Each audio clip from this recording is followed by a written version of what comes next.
শ্রীকৃষ্ণ চৈতন্য প্রভু জীবে দয়া করি, সপার্ষদস্য ধাম সহয়াবতরি। হরে কৃষ্ণ, ধন্যবাদ, প্রণাম। আমরা শ্রী কৃষ্ণদাস কবিরাজ গোস্বামী কৃত শ্রী চৈতন্য চরিতামৃতের আদি লীলায় আছি। চতুর্থ পরিচ্ছেদ চলছে। আজকে আমরা শ্লোক সংখ্যা 1 থেকে কন্টিনিউ করব। শ্রী চৈতন্য চরিতামৃত আদি 4.1 অনওয়ার্ডস। यस, बोली माता जी। ओके, 4.1।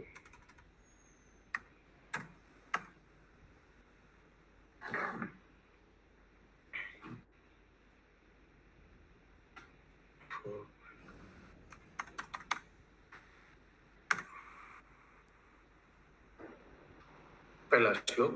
श्री चैतन्य प्रसादेन श्री चैतन्य प्रसादेन तद्रूपस्य विनिर्णयम् बालोऽपि कुरुते शास्त्रम् दृष्ट्वा ब्रजविलासिनो। ये कविराज गोस्वामी का श्लोक है। अनुवाद। শ্রী চৈতন্য মহাপ্রভুর কৃপায় একটি অবধ শিশু ও শাস্ত্রীয় দর্শন অনুসারে ব্রজবিলাসী শ্রীকৃষ্ণের তত্ত্ব স্বरूप निर्णय करते पारे। एक छोटा बालक भी। ये श्लोक कौन सा श्लोक से मिलता जुलता है? ऐसे प्रकार का और श्लोक है आपको मालूम है? माने भगवान का कृपा होने से पंगुलंगायते गिरिम। हाँ, यद कृपात महम विंदे। यस, पंगुलंगायते गिरिम। और क्या है? हरे कृष्ण प्रभु जी। मूकम करोति वाचालम पंगुलंगायते गिरिम। हाँ, मूकम करोति वाचालम पंगुलंगायते गिरिम यत् कृपातमहं वन्दे श्री गुरुदेव। वैसे ही यहाँ एक शिशु बच्चा भी शास्त्रीय दर्शन के बारे में निर्णय करते पारे। ब्रजविलासी श्री कृष्ण तत्व स्वरूप निर्णय करते, वो समझ सकता है। श्री चैतन्य महाप्रभुर अहैतुक कृपा लाभ करले तभी ये संस्कृत श्लोकটির अर्थ हृदयंगम करा जाए। तो कोई उदाहरण दे सकता है? बच्चा भी भगवान का कृपा हो तो उनको भी शास्त्र का सब हृदयंगम कर सकता है। कोई उदाहरण? प्रहलाद महाराज, वेरी गुड। और ध्रुव महाराज और यस, हिरण्मय गौरांग प्रभु। मैं भी ध्रुव महाराज का बोलता हूँ। ओके, गोपाल गुरु था ना? गोपाल छोटा बालक था, महाप्रभु ने उनको गुरु बनाया। तो ऐसे इस तरह से छोटा बालक भी शास्त्र सिद्धांत समझ सकता है। যেহেতু শ্রীকৃষ্ণ হচ্ছেন স্বয়ং পরমেশ্বর ভগবান, তাই জাগতিক দর্শনেন্দ্রিয়ের মাধ্যমে তাকে প্রত্যক্ষ করা যায় না। অভক্তদের মনোধর্ম প্রসূত জল্পনা কল্পনার কাছে তিনি নিজেকে অপ্রকাশিত রাখেন। নাহম सर्वस्य प्रकाश योगो माया समन्वित। सबको प्रकाश नहीं करेगा भगवान। তা সত্ত্বেও শ্রী চৈতন্য মহাপ্রভুর কৃপায় একটি শিশু ও ভগবান শ্রীকৃষ্ণ এবং বৃন্দাবন ধামে তার অপ্রাকৃত লীলাবিলাস সম্পর্কে অনায়াসে অবগত হতে পারে। इस्कॉन में वैसे कितना छोटे छोटे बच्चे हैं, भक्ति मार्ग में बहुत आगे है। 2 नंबर श्लोक। जय जय श्री चैतन्य जय नित्यानंद। जय जय श्री चैतन्य जय नित्यानंद। जय अद्वैत जय चंद्र जय गौर भक्त वृंद। जय अद्वैत चंद्र जय गौर भक्त वृंद। परमेश्वर भगवान श्री चैतन्य महाप्रभुर जय होक, श्री नित्यानंद प्रभुर जय होक, श्री अद्वैत आचार्य प्रभुर जय होक, जय होक समस्त गौर भक्त वृंदे। सब हाथ उठाकर जोर से बोलिए जय जय जय। चतुर्थ श्लोकेरो अर्थ कइल विवरण। चतुर्थ श्लोकेरो अर्थ कइल विवरण। पंचम श्लोकेरो अर्थ पंचम श्लोकेर अर्थ शुनो भक्तगण। सुभाष प्रभु, আমি কথা বলবো আপনার মোবাইলে। হয়তো আপনি একবার লগ আউট করে লগ ইন করুন, নয়তো মাতাজির মোবাইলটা নিয়ে বসুন। তো प्रभु आ रहा था ना स्क्रीन शेयर हो रहा था ना। हाँ। दिलीप प्रभु म्यूट करिए प्लीज। Thank you. ओके, तो ये कविराज गोस्वामी बोल रहे हैं चतुर्थ श्लोकेर अर्थ আমি বর্ণনা করেছি। अब पिछले अध्याय में कविराज गोस्वामी ने 4th नंबर श्लोक का वर्णन किया। 4th नंबर श्लोक क्या था? मंगलाचरण में 4th नंबर श्लोक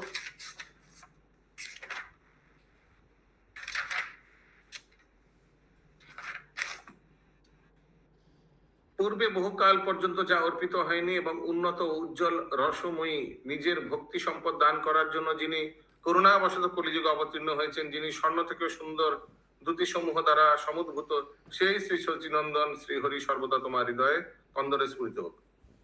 आगे जो कृष्ण प्रेम नहीं दिया, भगवान श्री कृष्ण ने सोचा कि हमको देना चाहिए, तो वो सब चीज पिछले श्लोक यानी तीसरे अध्याय में डिटेल में आया कि भगवान कृष्ण और महाप्रभु अभिन्न है, भगवान श्री कृष्ण कलयुग में महाप्रभु रूप में अवतरण हुए, ये सब पूरा डिटेल में आया।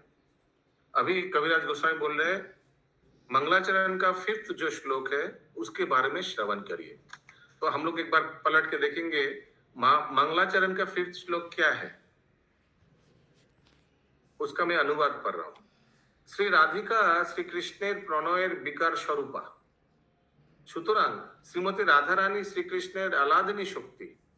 এই জন্য শ্রীমতী রাধারানী ও শ্রীকৃষ্ণ একাত্মা হলেও তারা অনাদিকাল থেকে গোলকে পৃথক দেহ ধারণ করে আছেন। यद्यपि राधारानी और कृष्ण एक है, लेकिन अलग अलग व्यक्ति बनकर अनादिकाल से गोलोक वृंदावन में वास करे दोनों। এখন সেই দুই চিন্ময় দেহ পুনরায় একত্র যুক্ত হয়ে श्री कृष्ण चैतन्य नामे प्रकट हुए थे। अभी दोनों फिर से एक साथ होकर सिंगल बॉडी बनकर महाप्रभु रूप में आ रहे हैं। श्रीमती राधारानीर এই ভাব ও কান্তি যুক্ত শ্রীকৃষ্ণ স্বরূপ শ্রীকৃষ্ণ চৈতন্যকে আমি প্রণতি নিবেদন করি। ये 5 नंबर श्लोक मैं फिर से सबसे निवेदन करूंगा, पढ़िए मंगलाचरण, पेज थोड़ा कष्ट करके उल्टा कर 5 नंबर श्लोक पढ़िए, नहीं तो ये चैप्टर समझ ही नहीं आएगा। Okay, turn around the pages and read once मंगलाचरण श्लोका नंबर 5। मंगलाचरण का श्लोक 5 नंबर श्लोक को हिंदी में पढ़िए, अनुवाद। दिवस प्रभु म्यूट करूं, कोई अनुवाद पढ़िए, 5th श्लोक मंगलाचरण का अनुवाद पढ़िए। मैं कर रही हूँ।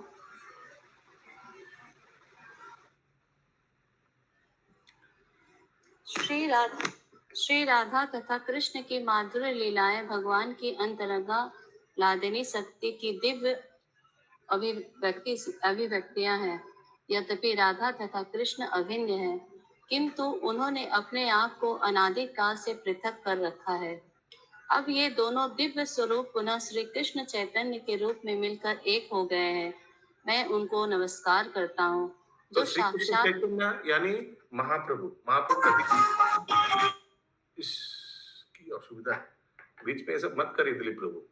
ये क्या बोल रहा था? श्री कृष्ण चैतन्य यानी महाप्रभु का दीक्षित नाम। ओके, ये अवतार में राधा कृष्ण दोनों एक हो गया है। गोलोक वृंदावन में दोनों अलग, हालांकि एक ही व्यक्ति है, लेकिन दोनों गोलोक वृंदावन में दोनों अलग पर्सनैलिटी है, अलग व्यक्तित्व हो गया था, अभी फिर से एक हो जा रहा है महाप्रभु के अवतार में। ठीक है, ये है मंगलाचरण का 5 नंबर श्लोक। अभी इसी के ऊपर पूरा ये अध्याय जो अभी हम लोग पढ़ने वाले हैं, 4था अध्याय, it is based on this one. प्रभु एक लाइन और बाकी था। ठीक है, नो प्रॉब्लम, मेन जो चाहिए था वो मिल गया। 4th नंबर श्लोक, मूल श्लोकेर अर्थ करिते प्रकाश। মূল শ্লোকের অর্থ করিতে প্রকাশ। अर्थ लागाइते आगे कहिए आभास। অর্থ লাগাইতে আগে কহিয়ে আভাস। মূল শ্লোকের অর্থ প্রকাশ করার জন্য আমি প্রথমে তার আভাস বর্ণনা করব। ওকে, मूल श्लोक यानी 5 नंबर श्लोक मंगलाचरण का बोलने के आगे उसका उसका आभास वर्णना करो। आभास हिंदी में क्या लिखा है? आभास को पहले उसका अर्थ बताऊंगा लिखा है ना। मूल श्लोक के को बता क्या व्याख्या करने के लिए मैं पहले उसका अर्थ बताऊंगा। बोलिए इंदिरा सखी माता जी। प्रभु जी दंडवत प्रणाम। ये कौन सा पेज नंबर है प्रभु जी, प्लीज बता दीजिए, समझ में नहीं आ रहा। पेज नंबर से मत जाइए, ये आदि लीला का आपके पास सामने बुक है ना? जी प्रभु जी। आदि लीला है जी प्रभु जी। 4th chapter. हाँ 4th चैप्टर निकाली हूँ। श्लोक नंबर 4। श्लोक नंबर 4 मंगलाचरण तो नहीं लिखा है प्रभु जी इसमें? नहीं नहीं नहीं नहीं नहीं, मंगलाचरण देखिए चैप्टर 1 में हुआ, स्टार्टिंग में जो हुआ ना वो उस मंगलाचरण का एक एक श्लोक को वर्णन कर रहा है अलग अलग चैप्टर में। अच्छा। हाँ तो अभी मंगलाचरण का जो 5 नंबर श्लोक है उसको अभी व्याख्या होगा इस पूरे अध्याय में, 4था अध्याय में। ठीक है, अगला श्लोक 5 नंबर। चतुर्थ श्लोकेर अर्थो এই কৈলসার। চতুর্থ শ্লোকের অর্থ এই কৈলসার। প্রেম নাম প্রচারিতে এই অবতার। প্রেম নাম প্রচারিতে এই অবতার। আমি চতুর্থ শ্লোকের সারার্থ বর্ণনা করেছি। ভগবানের দিব্যনাম কীর্তন এবং ভগবত প্রেম প্রচার করার জন্যই তার এই অবতরণ। ठीक है, महाप्रभु का मुख्य कारण प्रेम नाम प्रचार करने, प्रेम प्रचार करने और नाम प्रचार करने। क्लियर है? यस। इंदिरा सखी माता जी गूगल हाथ उतार दीजिए, कुछ पूछना है तो उतार फिर से उठाइएगा। ठीक है, तो 4th मंगलाचरण का श्लोक में तो यही कारण था कि महाप्रभु क्यों अवतरण किया है। 2, एक है नाम प्रचार के लिए, एक है प्रेम प्रचार करने के लिए। क्लियर है इंद्रावती माता जी? ठीक है, वो था चैप्टर, पिछले वाला चैप्टर। अभी जो चैप्टर में अभी जो हम लोग 4था अध्याय पढ़ेंगे, इसमें महाप्रभु का गुह्य कारण, इंटरनल रीजन क्यों आया। 6 नंबर श्लोक। सत्य हेतु किंतु एहो बहिरंग। सत्य এই হেতু কিন্তু এহ বহিরঙ্গ।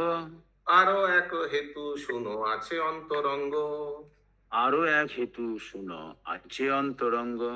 तो देखिए पिछले चैप्टर में बताया था कि यही मेन कारण है, लेकिन अभी इस चैप्टर में कविराज गोस्वामी बोले ये सत्य है, यही मेन रीजन था, लेकिन और भी एक गुह्य रीजन है, অন্তরঙ্গ রিজন।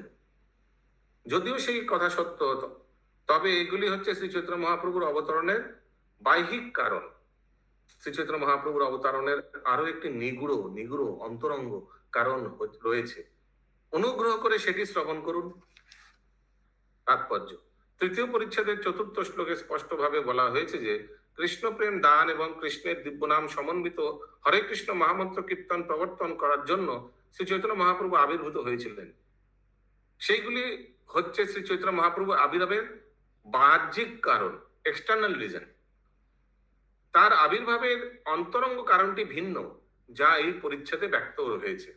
ठीक है, इंटरनल रीजन महाप्रभु का अवतरण के बारे में वो इस चैप्टर में डिटेल में अभी डिस्कस होगा। इंटरनल रीजन गुह्य कारण। पूर्वे जन पृथ्वीर भार हरि बारे। পূর্বে যেন পৃথিবীর ভার হরিবারে। कृष्ण अवतीर्ण हইলা शास्त्रे प्रचारे। কৃষ্ণ অবতীর্ণ হইলা শাস্ত্রেতে প্রচারে। শাস্ত্রে ঘোষণা করা হয়েছে যে পূর্বে পৃথিবীর ভার হরণ করার জন্য শ্রীকৃষ্ণ অবতীর্ণ হয়েছিলেন। ये लीला कौन बता पाएगा? ये लीला कौन बता पाएगा कि आगे पृथ्वी का भार हरण करने के लिए कौन जाके भगवान को प्रार्थना किया था खेदक्षय समुद्र के तट पर। जैसे कलयुग में उदाहरण दे रहा हूं, कलयुग में कौन गया था? कलयुग में कौन ये उद्योग लिया था? अद्वैत आचार्य। अद्वैत आचार्य। तो दापर युग के नहीं छिलो। रुकिए, देखते हैं पहले किनको किनको मालूम है। बस इतना बड़ा क्लास में से 3 जन हाथ उठाया है, किसी को मालूम नहीं है कि किसने। देवकी वासुदेव। प्रभु जी बंकिम करबेन ना प्लीज। না একটা আনসার ভুল, সেকেন্ড হচ্ছে সবাই হাত তুলেছে না, এটা ক্লাসের ডেকোরাম মেনে চলি। 3-4 জনের মনে জানেন যে पूर्वज। ओके, ये सुनीति राधिका माता जी बताइए। ब्रह्मा जी प्रभु जी हाँ, क्या ब्रह्मा जी पूरा बोलिए, क्या किया था उन्होंने? सही बोला। हाँ क्षीरो दक्षा सागर के पास जाके भगवान से प्रार्थना किए थे हाँ। अवतरित होने के लिए प्रभु जी, और वो ब्रह्मा जी उससे और आगे नहीं जा सकते, बस वही तक जा पाते। तो क्यों ब्रह्मा जी क्यों किया था? भगवान को अवतरित होने के लिए। वो प्रभु जी श्लोक है ना, वो पूरा सब बना पृथ्वी का मतलब सब है ना दुष्ट लोग का विनाश करने के लिए और भक्तों को उद्धार करने के लिए प्रभु जी। Okay, very good. हाँ, सीता माता जी प्रभु सब जाते हैं तो ब्रह्मा जी के पास पृथ्वी का भार हो जाता है, तो पृथ्वी देवी जाती है, भूदेवी बोलती कि ब्रह्मा जी को भार हो गया, तो लोग सब जाते क्षीर सागर में प्रे करते, तो बोलते कि मैं आऊंगा अपने पार्षदों के साथ, तुम लोग भी आना सब। तो कृष्ण लीला अत्याचार से वासुदेव देव की जो अत्याचार हुआ था कंस, तो नारद मुनि ने प्रेरित किया था ना 18 पुत्र मारे। नहीं, तब नहीं हुआ था अत्याचार। जब ब्रह्मा जी गया था तब वासुदेव और देव के प्रति अत्याचार नहीं हुआ था। हाँ, उसके बाद विवाह हुआ, फिर वो सब घटना हुआ। तो पहले ही बहुत कंस के अत्याचार से, कंस और ये सब शिशुपाल हाँ, ठीक है। तो ब्रह्मा जी जाकर पृथ्वी में इतना पाप फैल गया था, तो ब्रह्मा जी जाकर क्षीर सागर के तट पर भगवान को अवतरण करने के लिए मैंने अनुरोध किया था, प्रार्थना किया, तो भगवान बताए थे मैं बहुत जल्दी अवतरण होने वाला हूँ। ओके, तो वही इस श्लोक में लिखा है। क्या लिखा है देखिए, पृथ्वी भार हरण करा 7 नंबर श्लोक देखिए, सब अनुवाद पढ़िए। इंदिरा सखी माता जी 7 नंबर का अनुवाद पढ़िए आपका बुक से। पूर्वे ये ग्रह न पृथ्वी भार हरि बारे कृष्ण अवतीर्ण होला शास्त्र प्रचारे। अनुवाद शास्त्र यही घोषणा करते हैं कि इसके पूर्व भगवान कृष्ण पृथ्वी का भार उतारने के लिए अवतरित हुए थे। इसके पूर्व माना ये जो अद्वैताचार्य जो किया ना, इसके आगे भी किसी ने किया है, तो ब्रह्मा जी ने किया। 8 नंबर श्लोक, स्वयं भगवानेर कर्म नहे भार हरण। स्वयं भगवानेर कर्म नहे भार हरण। स्थितिकर्ता विष्णु करें जगत पालन। स्थितिकर्ता विष्णु करें जगत पालन। हाँ, तो भगवान कृष्णचंद्र का ये सब दायित्व नहीं है। भगवान का क्या दायित्व है? तो भगवान एको हच्छी दादू মিউট এনেকে বলতে বলতে হাঁপিয়ে যাবো, প্রত্যেক শ্লোকের পরে এনেকে মিউট বলতে হবে। এই 3-4 জন আছে ভুলেই যায় মিউটের ব্যাপারে, একটা অশোক প্রভু, একজন ইনি। तो पृथ्वी भार हरण करा स्वयं भगवान कर्म नय। भगवान का काम क्या है? केशी घाट में वंशी वट के तट नीचे खड़ा होकर बांसुरी बजाए ये भगवान कृष्णचंद्र का काम है। तो अगर पृथ्वी में बहुत अत्याचार हो रहा है, ये सब भार हरण, ये सब इन लोग को संहार करने का किनका दायित्व है? विष्णु का। विष्णु रूप में भगवान मेंटेन करता है ना, बोलते हैं ना हम लोग Brahma Vishnu Maheshwar, generator operator destroyer. तो ये ऑपरेटर है विष्णु, उनका ये सब दायित्व है। हम जब भौम वृंदावन में भगवान श्री कृष्ण आते हैं, उस समय हम लोग को मालूम है ना, जितना भी असुर का संहार हुआ था, चाहे वो पूतना हो, बकासुर, अघासुर, कोई किसी को भी नंदनंदन कृष्ण ने नहीं मारा। ये सबको चतुर्भुज विष्णु ने मारा। या कोई बोलता है मथुरा कृष्ण यानी देवकी नंदन कृष्ण मारा। यशोदा नंदन या नंदनंदन कृष्ण कभी ये सब हाथ मैला नहीं करता है ना, ठीक है। यस, करुणा सुविलासिनी माता जी थोड़ा सा क्लियर करेंगे, Brahma ji why invoked for this last में बहुत अत्याचार हो रहा था, असुर लोग स्पेशली कंस बहुत अत्याचार कर रहा था। कंस पूर्व जन्म में काल नेमी था, और ये अत्याचार इतना पाप भर गया था, पाप तो पृथ्वी बहुत भारी हो गया था। पृथ्वी देवी रो रही थी ऐसे कुछ, तो फिर ब्रह्मा भी देखा नहीं गया, तो ब्रह्मा जी जाकर क्षीर सागर के तट पर जाकर भगवान को प्रार्थना करते हैं। हिरण में गौरंग प्रभु। ओके हरे कृष्ण प्रभु जी, जे केसी घाट में कृष्ण को जो कोई दर्शन किया है, और जो श्लोक बोला गया है उसका बारे में एक्चुअली किया है, हम सोचा कि उधर कोई मंदिर होगा, जो मंदिर में दर्शन करने से और संसार का ये चला जाएगा सब। और तो चला हम जाए। बहुत उधर ढूंढा तो उधर मंदिर मिला नहीं हमको। तो ये इसका एक्चुअल क्या श्लोक का अर्थ है? एक्चुअली ये अर्थ है कि गोपी लोग सब जाते थे, बांसुरी बजाते थे, भगवान रात को एकदम माज रहे थे, बांसुरी बजाते थे, केशी घाटे थे। यही अर्थ है, कोई मंदिर नहीं है। उस समय तो मंदिर होगा भी नहीं ना प्रभु जी, ये तो ब्रज लीला में आता है। भगवान का मंदिर थोड़ी था उस समय। भगवान जब द्वापर युग में आया तब वही हमको उपलब्धि हुआ जो उसको मैंने मंदिर कोई नहीं, केसी घाट में कोई मंदिर है, हम बहुत आदमी को पूछा भी, 2-3 साल जो गया पूछा था लेकिन मिला नहीं। तो वो श्लोक में आता है कि अगर तुमको संसार में आसक्त है तो कभी मत जाना वो बांसुरी की आवाज सुन के जो केशी घाट में कृष्ण बने आ जाए। इन्हें क्यों जाने से क्या होगा? संसार से सब आसक्ति, सब मित्र, क्या और भी वो श्लोक में आता है कि जितना भी आपका सगे संबंधी है सब टूट जाएगा, इसलिए मत जाना। उल्टा करके बोला गया श्लोक में।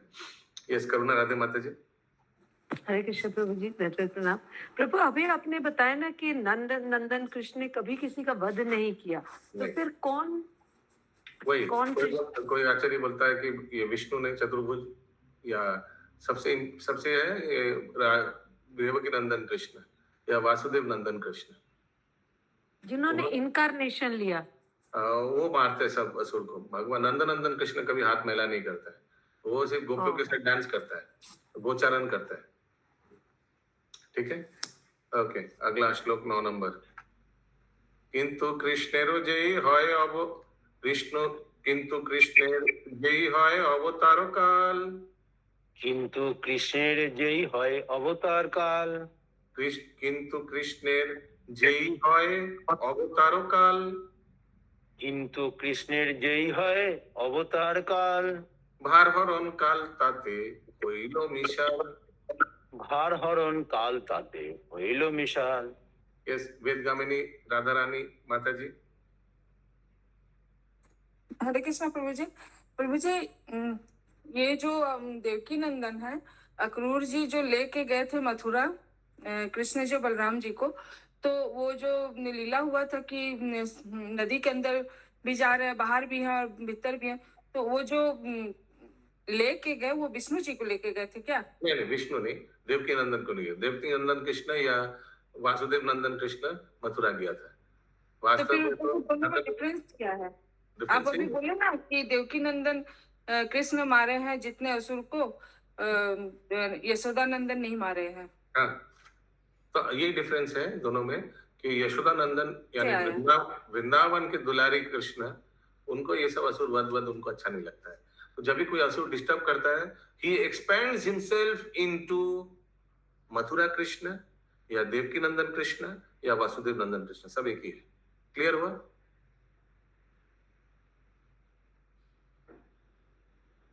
कुछ होता है क्या? ये तो कुछ बोल ही नहीं पाते लोग। हाँ, बोलिए, समझ में आया? एक तरह मुझे मेरा इंटरनेट खत्म हो गया, हम कुछ नहीं सुन पाए। आप एक्सप्लेन किए ना, हम कुछ नहीं सुन पाए। बहुत बढ़िया। तो एक तरह देखिए, सब ध्यान से सुनिए। एक तरह मथुरा कृष्ण, देवकी नंदन कृष्ण, वासुदेव नंदन कृष्ण, तीनों एक ही है, ऐश्वर्य पूर्ण। ठीक है, इन लोग सब मारपीट करता है। और दूसरी तरह वृंदावन चंद्र कृष्ण या यशोदा नंदन कृष्ण या नंद नंदन कृष्ण, ये सब माधुर्य रस से एकदम उत्प्लुत करता है। इनको ये सब, जैसे मैंने बताया, असुर को मारकर हाथ मैला नहीं करता है। क्लियर है? और भौम वृंदावन में जितना भी ये सब, या भौम वृंदावन, सॉरी गलत बता रहा हूँ, ये जड़ जगत में जितना असुर वसुर है, ये सबको कौन ठिकाने में लगाता है? कालिंदी सुविलासिनी माता जी, ये सबको ठिकाना लगाता है विष्णु। रिमेंबर, विष्णु अवतार जो है, मैं बहुत बार, 1000 बार बोला, ये विष्णु अवतार एक्सक्लूसिवली फॉर हम लोग का जो जड़ जगत, हम लोग जहां रहते हैं, मालूम है ना, ये जड़ जगत है। इस जड़ जगत को मेंटेन करने के लिए, माने यहाँ अगर कुछ उत्पात होगा, उसके लिए कौन पुलिस है? विष्णु अवतार इज द मेंटेनर। ठीक है, चित जगत या भगवान के धाम में हाथ सफाई के लिए कौन करता है? मथुरा कृष्ण या देवकी नंदन कृष्ण या वासुदेव कृष्ण? क्लियर? बोलिए इंदिरा सखी माता जी। प्रभु जी, ये जो सारे इनकारनेशन है वो एक ही है या फिर अलग अलग इनका अस्तित्व है, इनका एग्जिस्टेंस भी अलग है? नहीं, उस टाइम में एक्सपैंड करके खत्म करके फिर उतना आया, ही एक्सपेंडेड हिमसेल्फ, उतना को वध किया, वापस चला गया। क्लियर हुआ माता जी? तो प्रभु ये पर्सन एज अ पर्सन ये अलग अलग है, भगवान का जो रूप है जैसे हम लोग सोचते वो एक्सपेंड किए तो फिर वो अलग अस्तित्व हो गया, उनका अस्तित्व भी अलग हो गया। अस्तित्व अलग भी है और नहीं भी है, ये तो अचिंत्य शक्ति है। भगवान अभी कई ब्रह्मांडों में लीला कर रहे हैं, करेक्ट? हाँ या ना? तो कोई बोल सकता है सब ब्रह्मांड में अलग अलग अस्तित्व है क्या? भगवान उपस्थित है भी, लेकिन कृष्ण तो एक ही है। तो बोल सकते हैं कि अलग अलग व्यक्ति है। यही भगवान का अचिंत्य शक्ति है। भगवान एक व्यक्ति होने के बावजूद बहुत तरह से अपने आप को विस्तार करते हैं। जैसे विष्णु इस ब्रह्मांड में अनेकों ब्रह्मांड में भी अलग अलग विष्णु, सेम विष्णु है, उनका एक्सपेंशन है। एक्सपेंशन विष्णु तत्व तो एक ही है, विष्णु तत्व कृष्ण तत्व सब तो एक ही है, मगर विष्णु तत्व भगवान अपने आप को पर्टिकुलरली कोई एक एजेंडा के लिए, विष्णु तत्व किस लिए? ये जड़ जगत को मेंटेन करने के लिए विष्णु। अगर ये जड़ जगत नहीं होता, अगर हम लोग जीव अगर भगवान से विद्रोह नहीं करता तो जड़ जगत होता क्या? नहीं होता ना। जड़ जगत का तभी जेल का कब दरकार होता है? जब शहर में गुंडा आ जाता है। गुंडागिरी नहीं करता कोई तो जेल का कोई दरकार नहीं होता। अगर जेल का कोई दरकार नहीं होता तो जेलर का भी कोई दरकार नहीं होता। तो जड़ जगत का जेलर कौन है? विष्णु। वो मायादेवी बोल सकते हैं या विष्णु, माने अलग है व्यक्ति ऑफ कोर्स, माने Vishnu is the maintainer. Okay, या गूगल हाथ उठा दीजिए। अगला श्लोक, सॉरी, हाँ, अभी 9 नंबर का श्लोक बहुत गहरा है, बहुत ध्यान से सुनना समझना पड़ेगा अनुवाद। কিন্তু শ্রীকৃষ্ণের অবতরণ কালের সঙ্গে পৃথিবীর ভার হরণ করার কাল নিষ্পৃত হইল। तो दोनों साइमल्टेनियसली एक ही समय हो गया। हिंदी में क्या लिखा है, पढ़िए इंदिरा सखी माता जी। संसार का भार उतारने का काल कृष्ण के अवतार काल के साथ मिश्रित हो गया। मिश्रित माने इत्तेफाक से दोनों एक हो गया। ठीक है, भगवान को भी आना था। भगवान हम लोग को मालूम है कौन सा मनु में, कौन सा युग में आता है? महामंजरी माता जी, 7वें मनु में। हाँ, कितना युग में? 28वां चतुर्युग में। 28वें चतुर्युग के 7वें युग टाइम भी हो गया था आने का, और साथ ही साथ ब्रह्मा रिक्वेस्ट, अरे भाई बहुत पाप का भार हो गया, तो दोनों इत्तेफाक से दोनों एक हो गया। ठीक है, ज्योतिर्मय सीता माता। हाँ, मतलब प्रभु जो उन्होंने जो प्रे किया ब्रह्मा जी से, और जो देवकी माइक को दूर रखिए, माइक खाई लेंगे आप, माइक को थोड़ा 1 किलोमीटर दूर रखिए, बोलिए।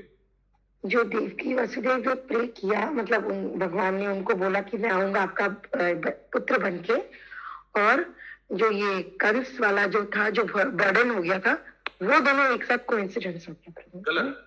देवकी वसुदेव ने तो कभी प्रार्थना नहीं किया था, वो तो कृष्णी और सुतपा ने प्रार्थना किया था, 2-3 जना। हाँ, वही मतलब वही प्रार्थना किया था। तो फिर अभी कोइंसिडेंस, बर्थ वाला कोइंसिडेंस क्यों हुआ फिर? तो संग हो गया कोइंसिडेंस, हो सब कोइंसिडेंस क्यों? कोइंसिडेंस को कोई पूछता है क्यों? नाम ही तो है कोइंसिडेंस। ओके, तात्पर्य भागवत गीता থেকে আমরা জানতে পারি যে अभी कोई अगर पूछे इत्तेफाक क्यों हुआ, अरे अगर इत्तेफाक में अगर क्यों होता है तो इत्तेफाक नहीं बोला जाता है उसको। भगवत गीता থেকে আমরা জানতে পারি যে परमेश्वर भगवान निर्दिष्ट समय व्यवधाने धर्म संस्थापन করার জন্য आविर्भूत হন। देखिए गीता से हम लोग को मालूम पड़ता है भगवान एकदम पर्टिकुलर एक टाइम में आता है। वो क्या है? 7वें मनवंतर का 28वां चतुर्युग में, द्वापर युग में आता है। मानव समाजेर पारमार्थिक কৃষ্টির পুনর্জাগরণের জন্য এবং তার অপ্রাকৃত লীলাবিলাস প্রকট করার জন্য ভগবান শ্রীকৃষ্ণ দাপর যুগের শেষে অবতীর্ণ হয়েছিলেন। एकदम ये सब हम लोग कैलकुलेशन किया है, ठीक है? करुणा राधे माता जी सब कैलकुलेशन करके दिखाया है, एकदम लास्ट। I was there. 125 साल हम लोग, वो द्वापर युग के अंत में 125 साल छोड़कर भगवान अवतरण होते हैं। लास्ट में भगवान अप्रकट हुआ, द्वापर युग खत्म हुआ। জগতের পালনকর্তা বিষ্ণু জগতের ভারহরণ ভারপ্রাপ্ত কর্তা এবং তিনি হচ্ছেন মূল দেবতা, যিনি জগতের অপশাসন অপসারণ করেন। অপশাসন মানে कंट्रोलर, মানে জগৎ কোন এডমিনিস্ট্রেশন এসব করতে হয়। ভগবান শ্রীকৃষ্ণ হচ্ছেন আদিদেব, কিন্তু তিনি অপশাসন অপনোদন করার জন্য অবতীর্ণ হন না।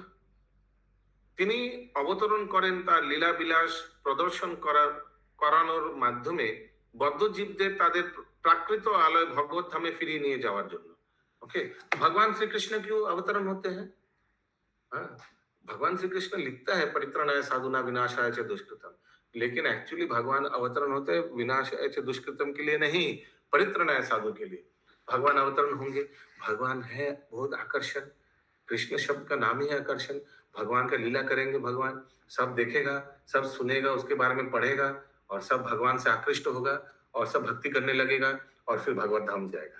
तो भगवान मेनली इसके लिए अवतरण होते हैं कि परित्राणाय साधुना, अपने भक्त लोग सब जड़ जगत के जीवों को भक्त बनाकर सबको वापस ले जाने के लिए। কিন্তু लेकिन দাপর যুগের শেষে শ্রীকৃষ্ণ অবতীর্ণ হওয়ার সময় জগতের অবশাসন দূরীকরণের কালও উপস্থিত হয়। কোইন্সিডেন্স, বহুত ভার हो गया था पाप का। তাই শ্রীকৃষ্ণ যখন অবতীর্ণ হলেন তখন জগতের পালনকর্তা বিষ্ণু তার মধ্যে প্রবিষ্ট হলেন। কারণ স্বয়ং ভগবান শ্রীকৃষ্ণ যখন অবতীর্ণ হন তখন সমস্ত অংশ এবং কলাও তার সঙ্গে অবতীর্ণ হন। देखिए अभी क्या लिख रहा है ज्योति माता जी, हमको मालूम था। तो देखिए अभी भगवान जब अवतरण कोइंसिडेंस हो गया, उस समय बहुत पाप का भार भी बहुत ज्यादा आ गया था। तो Vishnu who is actually the administrator of the जड़ जगत, उन्होंने कृष्ण के साथ मर्ज किया, जॉइंट वेंचर हो गया। ठीक है, क्योंकि भगवान का टाइम भी हो गया था अवतरण का और जड़ जगत में पाप का भार भी बहुत बढ़ गया था। तो दोनों ने फिर जॉइंट वेंचर किया, एक मारेगा और एक उद्धार करेगा। कृष्ण उद्धार करेगा, विष्णु मारेगा, दोनों एक साथ एक बॉडी हो गया। बोलिए, समझ में आया ज्योति माता जी? हाँ प्रभु, अब थोड़ा क्लियर हुआ प्रभु। मतलब कि जो कृष्ण का जो अवतार का टाइम था, मतलब अपीयर होने का जो टाइम था एंड ऑफ द द्वापर युग में, वो और जो भार बढ़ गया था विष्णु का जो अपीयरेंस का टाइम था, वो कोइंसिडेंस हो गया। अपीयरेंस मत बोलिए, Vishnu was always there in the जड़ जगत, ऑलवेज देयर। हाँ, तो उनका जो था दोनों का वो हो गया। पर प्रभु एक चीज और है, अभी जो आपने पॉइंट बोला ना कि ये जो विष्णु का जो अपीयर तो हुआ नहीं, विष्णु तो जब जड़ जगत बना तो ही आ गए। माइक से दूर, माइक से दूर। जब जड़ जगत बना तभी तो विष्णु अपीयर हो गए थे ना, तो मतलब सतयुग में अपीयर हो गए थे विष्णु। कौन से युग में? वो अनादि आदि विष्णु है, अनादि राधिर गोविंदा। तो फिर अपीयरेंस तो दोनों का कोइंसिडेंस नहीं हो सकता ना प्रभु? अपीयरेंस कोइंसिडेंस नहीं, लेकिन हाँ। भगवान का अपीयरेंस, कृष्ण का अपीयरेंस एंड जड़ जगत का भार दोनों का। हाँ, देखिए आप श्लोक पढ़िए, श्लोक का अनुवाद पढ़िए, क्या लिखा है। কিন্তু শ্রীকৃষ্ণের অবতরণ কালের সঙ্গে পৃথিবীর হার ভারণ दोनों एक साथ हो गए, दोनों कोइंसिडेंस हुआ। Correct correct, yes, now this is. किंतु माता जी थोड़ा सा नीचे करिए। किंतु संसार का भार उतारने का काल कृष्ण के अवतार काल के साथ मिश्रित हो गया। करेक्ट, क्लियर है? Yes Prabhu, now it is very समझ में आ रहा है? ऐसा कोई है जिनको कुछ समझ में नहीं आया, कोई छोटा चीज भी समझ में नहीं आया, ऐसा कोई है? ओके, अगला श्लोक 10 नंबर। पूर्ण भगवान अवतरे जे काले, পূর্ণ ভগবান অবতরে যেই কালে, আর সব অবতার তাতে আসি মিলে। আর সব অবতার তাতে আসি মিলে। পূর্ণ পরমেশ্বর ভগবান যখন অবতরণ করেন তখন ভগবানের অন্য সমস্ত অবতারেরাও এসে তার সঙ্গে মিলিত হন। कौन कौन? अभी आएगा अगला श्लोक में। 11-12 एक साथ है। नारायण चतुर्भुज मत्स्य अवतार, मत्स्याद्य अवतार, নারায়ণ চতুর্ভুজ মৎস্যাদ্য অবতার, যুগ মন্বন্তর অবতার যত আছে আর, যুগ মন্বন্তর অবতার যত আছে আর, সবে আসি কৃষ্ণ অঙ্গে হয় অবতীর্ণ, সবে আসি কৃষ্ণ অঙ্গে হয় অবতীর্ণ। হয়েছে অবতরে কৃষ্ণ ভগবান পূর্ণ। হইছে অবতারে কৃষ্ণ ভগবান পূর্ণ। শ্লোকার্থ।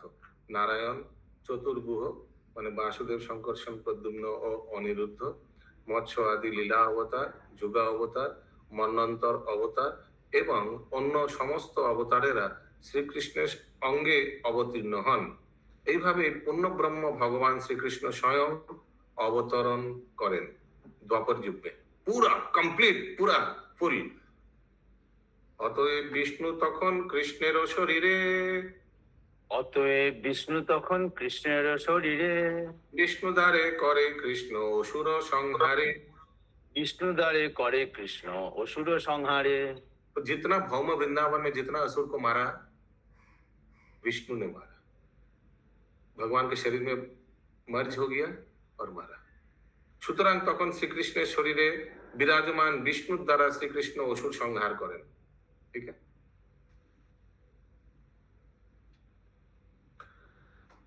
আনুষঙ্গ কর্ম এই অসুর মারণ, আনুষঙ্গ কর্ম এই অসুর মারণ, যে লাগি অবতার কহি সে মূল কারণ।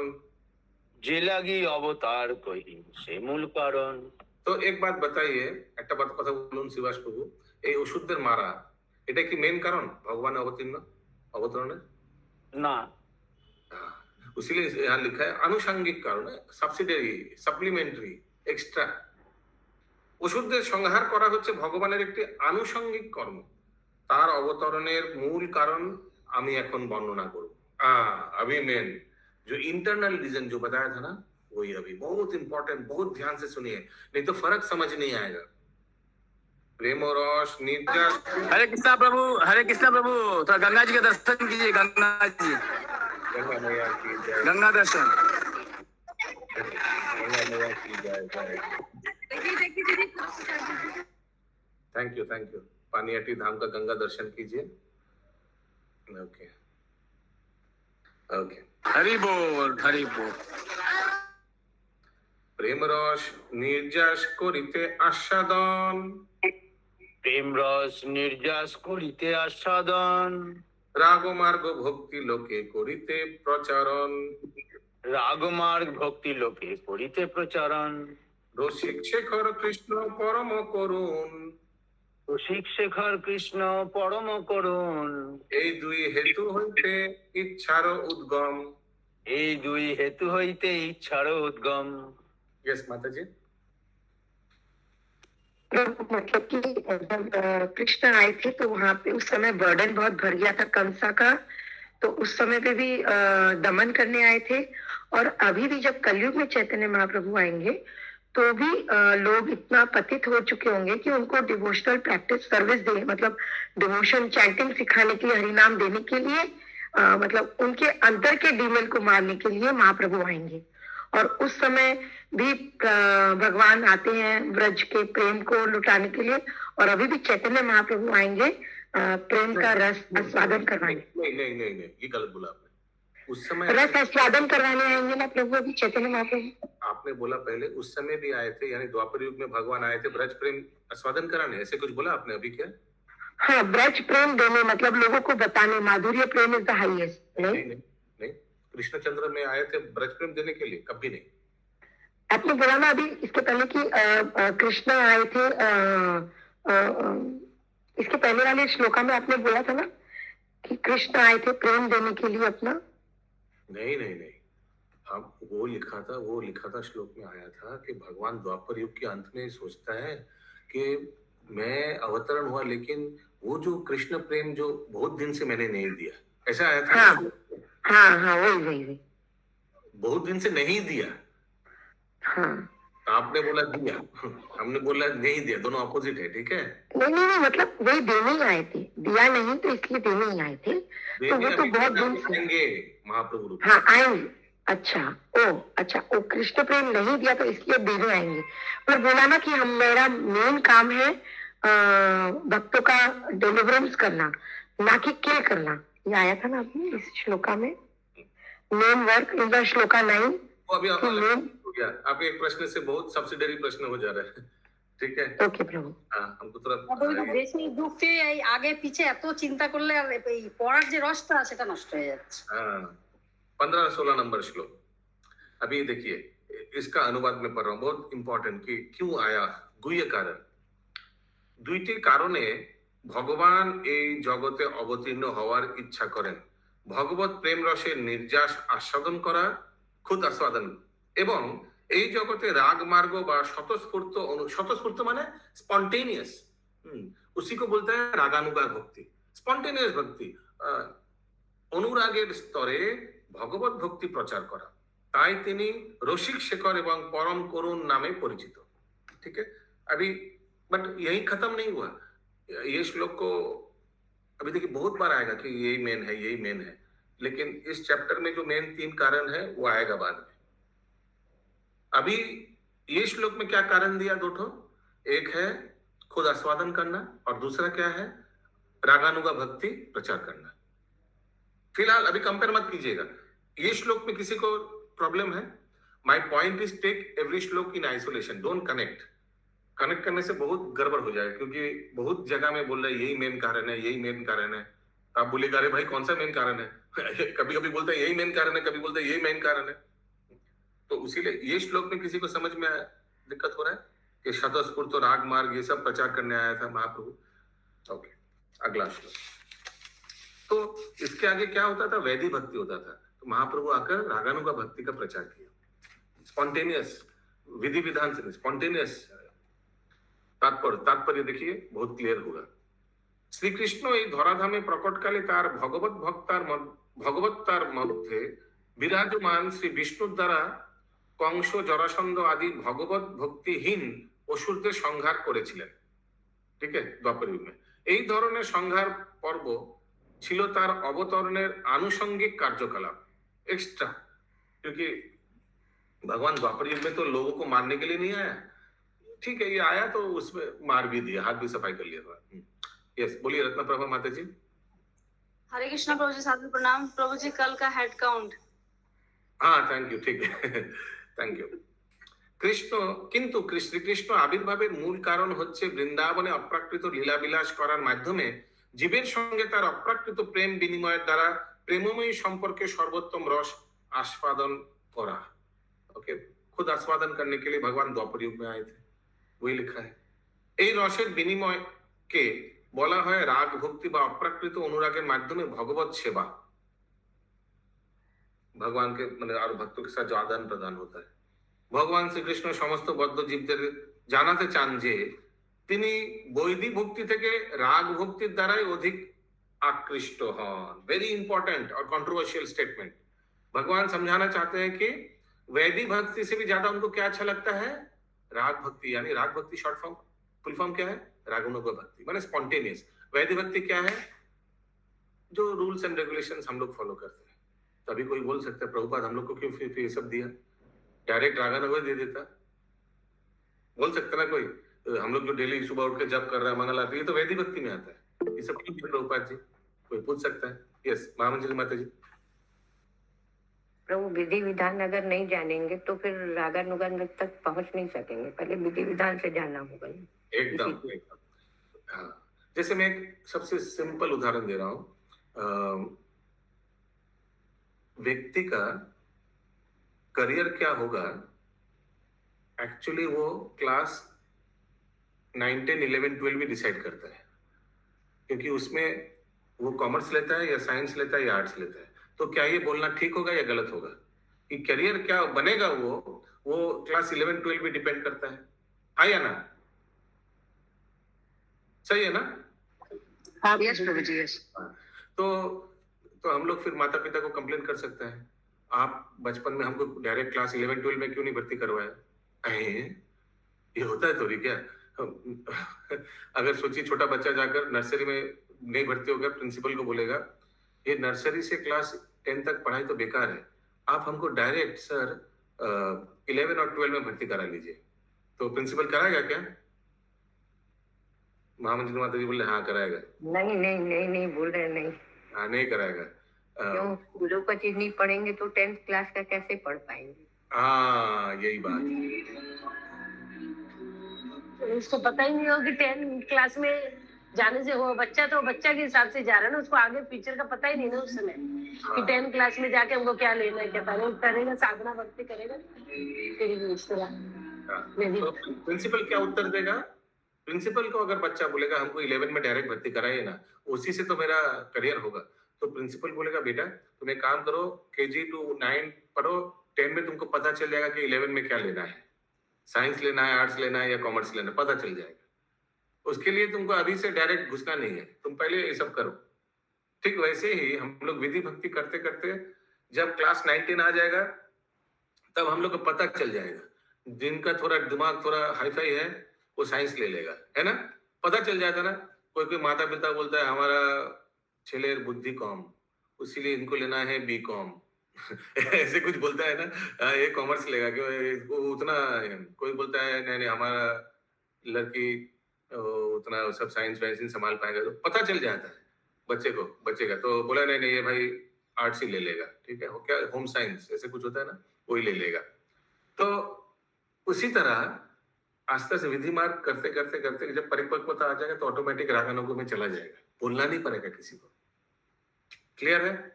वेदे বলা হয়েছে তত্ত্ব উপনিষদে রস বৈষ পরম তত্ত্ব হচ্ছে সব রকমের প্রেমানুভূতি বিনিময়ের পরম কারণ। তিনি হচ্ছেন পরম করুণাময়, তাই তিনি আমাদের রাগ ভক্তি প্রদান করতে চান।